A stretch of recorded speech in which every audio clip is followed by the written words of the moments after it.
భయానికి లోనైనటువంటి పెద్ద పెద్ద అడ్డపంచలు కట్టుకున్న వాళ్ళకు కూడా నిలబడి ధైర్యం నేర్పింది కూడా ఆడవాళ్ళే. అలాగే ఇటీవల ఎన్నికల సందర్భంగా మీ అధ్యక్షురాలు చేసినటువంటి ప్రయత్నం కూడా, అలాగే పులివెందులలో నిలబడి అన్న మీద పోరాటం చేసినటువంటి ఒక సోదరి, ఆమెను కూడా మనం ఇవాళ గౌరవించాల్సిందే. వాట్ ఈస్ ఏ డాక్టర్ గారు? మీరు చెప్పినట్లు ఈ ఎన్నికల్లో వైకాపా ఓటమికి, జగన్ పరాజయానికి అనేక కారణాలు, కర్నూలు చౌక్ అనేక కారణాలు ఉన్నట్లు అనేక కారణాలు ఉన్నప్పటికీ ప్రధానమైన కారణం రౌడీ రాజకీయాలు, కక్ష రాజకీయాలు, అరాచక రాజకీయాలకు వ్యతిరేకంగా మిగతా అనేక కారణాలు ఉన్నప్పటికీ రౌడీజం, అరాచకం, దుర్మార్గం, దౌర్జన్యం, అహంకారం, వీటిని ప్రజలు సహించక ప్రధానమైన కారణాలు ఆ రెండు, అహంకారము, రౌడీజం. మిగతా అన్ని ఉన్నాయి, ఒకదానికోటి ఇంకా ఉన్నాయి. ఇది ప్రధానమైన కారణాలు. ఇది ఎవరికైనా వర్తిస్తుంది. నిన్న జగన్ పార్టీకి వర్తించింది, రేపు వచ్చేసి ఇప్పుడు ఇదే విధంగా సాగితే ఇది టీడీపీ కూటమి కూడా అదే పరిస్థితి వస్తుంది. కాబట్టి కక్ష రాజకీయాలు ప్రజలు వచ్చేసి యుగాలుగా చూస్తున్నాం. మనం కృతయుగం కానుంటే చూస్తున్నాము. ఏ యుగంలో కూడా ఈ యొక్క దౌర్జన్యము, దుర్మార్గము ఇది కొద్ది రోజులే. ఫైనల్గా వచ్చేసి దుష్ట శిక్షణ, శిష్ట రక్షణ, అది ప్రకృతి ధర్మం, సృష్టి ధర్మం, అది జరుగుతుంది. కాబట్టి రౌడీ రాజకీయాలు, దుష్ట రాజకీయాలు, దుర్మార్గం రాజకీయాలు ఎవరు చేసినా ఇదే ఫలితం వస్తుంది. కాబట్టి ఆ ఫలితం అనుభవించింది ఆ పార్టీ. ఇప్పుడు వచ్చేసి రాబోయే ఇంకా మన స్వీకారం చేయకున్నప్పటికీ ఆల్రెడీ ఆ వాతావరణం వచ్చేసి ప్రభుత్వం వచ్చినట్టు ఉంది. కాబట్టి లా అండ్ ఆర్డర్ను కాపాడాల్సిన బాధ్యత వచ్చేసి ప్రభుత్వం మీద, ప్రస్తుతం ప్రభుత్వం మీద. కాబట్టి ఏదో వాళ్ళు చేశారని చెప్పేసి కచేరీలకు తర్వాత దానికి ఎక్స్క్యూజ్ కాదు. లా అండ్ ఆర్డర్ ఆ పక్క వైకాపా వాళ్ళు కవింపు చేసినా, లేదా తెలుగుదేశం పార్టీ వాళ్ళు అధికారంలోకి వచ్చినామని చెప్పేసి అహంభావం చేసినా, ఎవరు చేసినా లా అండ్ ఆర్డర్ను మెయింటైన్ చేయాల్సింది ప్రభుత్వం, అధికారులు. కాబట్టి దాన్ని దృష్టిలో పెట్టుకొని ఇప్పుడు ప్రస్తుతం వచ్చిన రాబో ప్రభుత్వము, లేదా ప్రస్తుతము ఉన్నటువంటి అన్అఫీషియల్ గా ప్రమాణ స్వీకారం చేయకపోయినప్పటికీ చంద్రబాబు ముఖ్యమంత్రిగా ఆల్మోస్ట్ టీడీపీ కూటమి అధికారం ఉన్నట్టుగానే భావిస్తాను. కాబట్టి వాళ్ళ మీదనే బాధ్యత ఉంటుంది. తర్వాత భవిష్యత్తులో కూడా చట్టపరంగా తప్పులు చేసిన వాళ్ళ మీద ఆటోమేటిక్ గా అవి జరగాల. కానీ అది ఏదో ఒక అదే పనిగా శిక్షించేదానికే భూతద్దం పెట్టి కక్ష సాధించినట్టుగా అనేది ఉండకూడదు. తప్పు చేసిన వాళ్ళు ఎవరైనా చట్టపరంగా శిక్షింపబడాల్సిందే, దానికి ఎక్స్క్యూజ్ ఏం లేదు. కానీ భూతద్దం పెట్టి తమకు సరిపోనాలని చెప్పేసి వాళ్ళ మీద భూతద్దం పెట్టి వచ్చేసి శిక్షించాలా అని ప్రభుత్వం వచ్చేసి ఆ విధంగా పోయినా కానీ అది కూడా ప్రజలు సహించరు. దాన్ని కూడా దృష్టిలో పెట్టుకోవాల్సిన అవసరం నా అభిప్రాయం. ఆ సంకేతం ఏదైనా మీకు కనిపిస్తుందా? ప్రభుత్వం కక్ష సాధింపు చేసేటటువంటి ప్రయత్నం ఏదైనా ఉంటుందని అనిపించే దాఖలా ఏమైనా ఉందా? ఇప్పుడు ఈ కూటమి నాయకులు కొందరు ఆ విధంగా మారుతున్నారు. కొందరు వచ్చేసి చంద్రబాబు నాయుడు గారు కానీ, తర్వాత జనసేన అధ్యక్షుడు కానీ వాళ్ళు మాట్లాడలేదు. వాళ్ళు వచ్చేసి జనసేన అధ్యక్షుడు వచ్చేసి కక్ష రాజకీయాలకి ఇది సమయం కాదని చెప్పేసి ఆయన ఓపెన్ చెప్తున్నాడు. చంద్రబాబు నాయుడు గారు కూడా వచ్చేసి చెప్తున్నారు.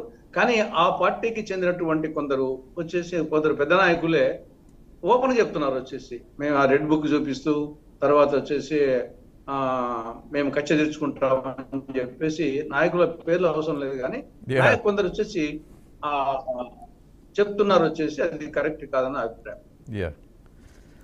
అలాగే సాహెబ్ గారు, మిమ్మల్ని గెలిపించిందే మీకు భిన్నమైనటువంటి లక్ష్యం, లక్షణాలు ఉన్నాయని, కానీ ఇవాళ కొన్ని అల్లరి మూకలు మీ ప్రతిష్టకు భంగం కలిగిస్తున్నాయి.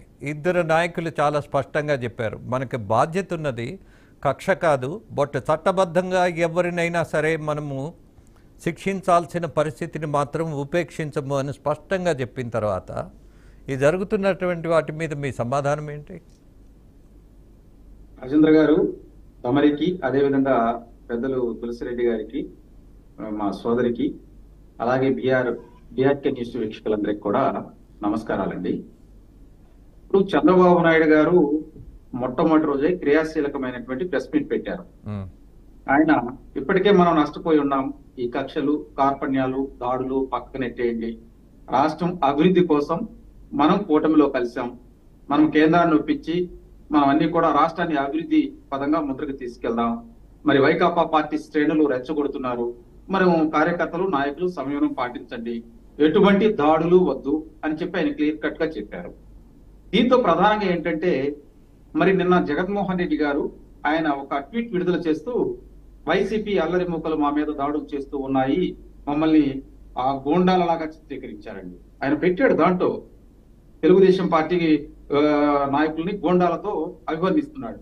అంటే ఏంటండి ఇక్కడ, అంటే వాళ్ళ యొక్క కార్యకర్తలను రెచ్చగొట్టాలనే, వాళ్ళ కార్యకర్తలను రెచ్చగొట్టి వీళ్ళేమో ప్యాలెస్ లో ఉండాలి, కార్యకర్తలు బయటకు వచ్చేసేమో మా మీద ఎదురుదాడి చేసేసి కక్షలు, కార్పణ్యాలు సృష్టించాలని. దీనికి నేను చిన్న ఉదాహరణ కూడా చెబుతానండి. బొత్స సత్యనారాయణ గారి ప్రెస్ మీట్ చూడండి ఒకసారి.